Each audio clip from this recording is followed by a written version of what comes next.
ఒక్కొక్క పరిణామం ఒక్కొక్క వేగాన్ని మారుస్తూ ఉంటుంది. అందులో ప్రధానమైనటువంటిది ఇప్పుడు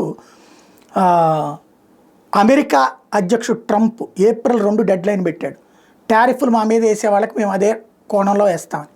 ఇప్పుడు అమెరికా వాళ్ళ మీద వేసే టారిఫ్ల్లో మన దేశ ప్రయోజనాలకి నష్టం కలగకుండా, అదే సందర్భంలో వాళ్ళ సరుకులు ఇక్కడికి దిగుమతి అయినా పెద్దగా ఇబ్బంది లేనటువంటి రంగాల వరకు ఈ తగ్గింపులకి రంగం సిద్ధం చేస్తున్నారు.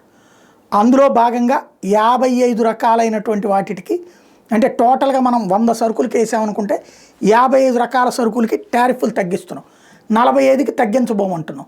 తద్వారా ఒకవేళ వాళ్ళు కూడా రిట్రాట్ అయితే వాళ్ళు సేమ్ 55% మన వాటి మీద టారిఫ్లు వేస్తారు, 45% వెయ్యరు.